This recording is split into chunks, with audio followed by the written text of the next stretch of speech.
Hey, welcome back to the channel. I appreciate you clicking on that video as always. And we are back with our first rack store haul of 2023. And I gotta tell you, Burlington has absolutely been killing it lately. Leading up to the holidays, I just noticed far more fragrances at Burlington, and they've just had way more on the shelves, at least in my area, than they typically have. And today is another example of that. Now, granted, one of these fragrances has been there in the past, and you guys, probably more so than any other fragrance, have asked me to grab this one continuously to give my impression of it. So I finally have it here today. I'm going to be trying it. I'm excited to try it. And then in addition to that one is a newer release. I want to say within the last 5 or 6 months, this was now available at Burlington for $40. So I'm excited to try that one as well. I just want to take a moment to thank everyone for reaching 3,000 subscribers. If rack store hauls are your thing and you enjoy fragrances like I do, please be sure to subscribe to the channel. We drop videos every Monday and every Friday, and I may be even adding a new video in 2023 every week. So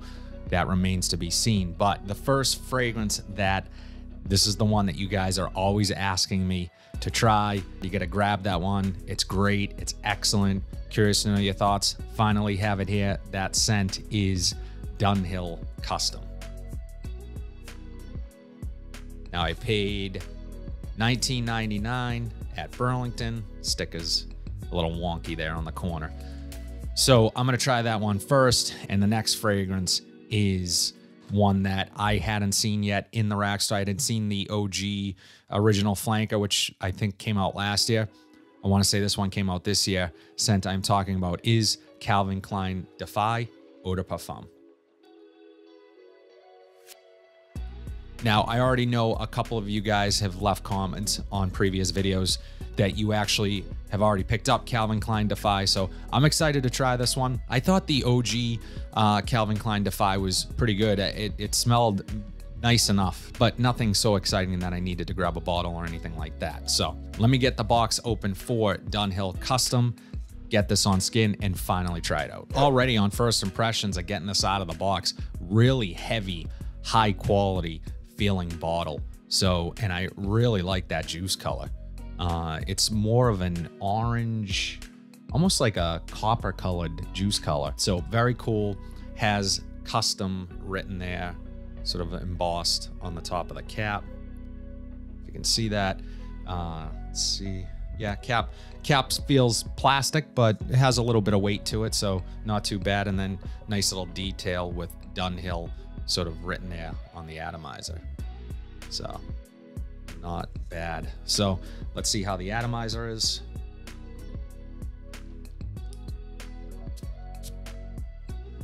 Not great, not terrible either. Fruity and a bit smoky. Reminding me of something. Maybe reminding me a bit of Juicy Couture Dirty English. Okay, this is different. This is this is not what I was expecting. You guys know I'm a big fan of Dunhill Century Blue.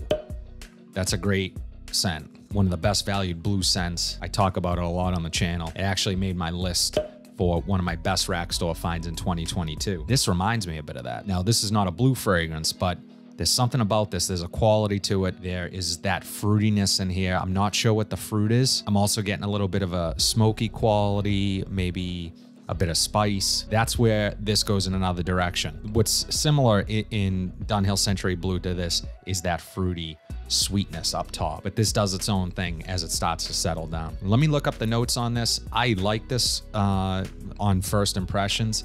It is changing a lot from first spray, becoming a little bit more woody and a little bit more almost peppery. So let me look at the notes and see what's in here, and I'll spray the Defy and come back to the Dunhill Custom. The notes for Dunhill Custom are top notes, red apple, middle notes, black pepper, and the base notes, incense and Virginia cedar. I'm getting all of that. It's pretty easy to sort of pick out each thing. Opens really fruity. That's that red apple, a little bit sweet.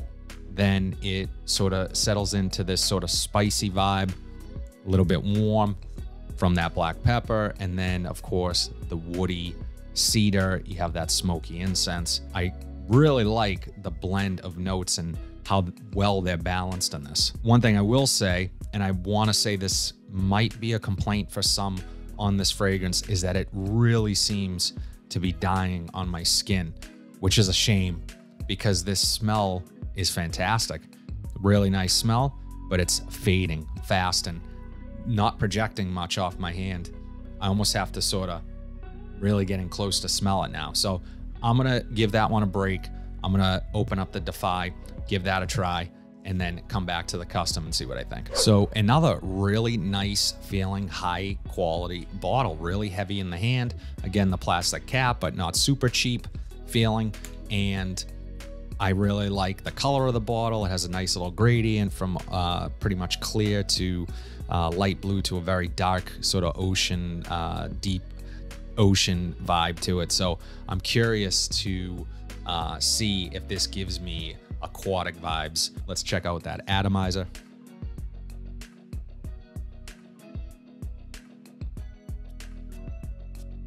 So yeah, not the best atomizer. Now in the air, I'm getting some sweetness, some maybe a little bit of almost like a leather. Yeah, this is not what I was expecting from this. Was expecting aquatic, something maybe along the lines. It's a very similar bottle to Yves Saint Laurent's Y Eau de Parfum. So was expecting something like that, but it's nothing like that. This is different from what I'm used to from Calvin Klein.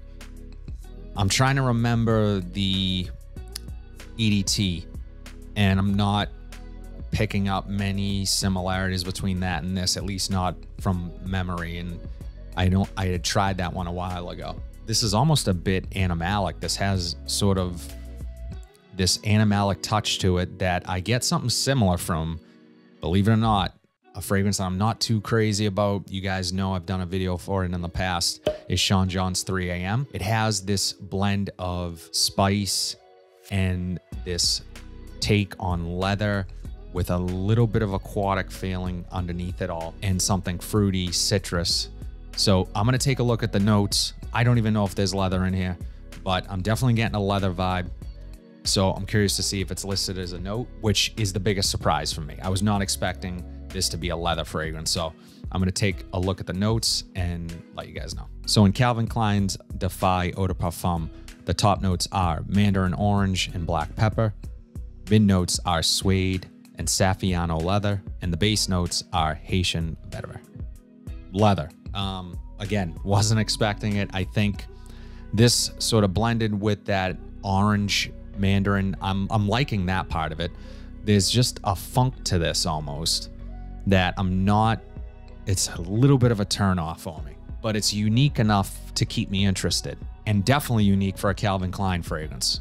Most Calvin Klein fragrances that are available, at least at rack stores and ones that I've tried, they can be very unisex, kind of very generic, very boring, safe. I'm gonna give this one a rest for a second. As it's drying down, I'm picking up a bit more of that vetiver coming through. It's balancing out a bit more. I want to check the custom again. It's such a shame because this, I can already tell, is going to be a scent that is not going to last, which is unfortunate. As I said, it's a really nice scent profile. I think the quality of it is excellent for what you pay, which I would expect nothing less from Dunhill. It's the same idea with Dunhill Century Blue that just smells like a far more expensive fragrance than it actually is. But I can already see performance being a major issue for this fragrance. But in terms of the scent profile, I quite like it. In where I can see this being worn, definitely sort of a cooler weather scent, but it's very light. So I think maybe you could even pull this off on warmer nights, a night out. I think it would be best suited for an evening scent. So if you only want to go out for a few hours, I would spray heavy, but I think you're gonna smell great. The Calvin Klein Defy, it's not, when I say Sean John 3 AM, it's not a clone or anything of Sean John 3 AM. Built sort of the same way.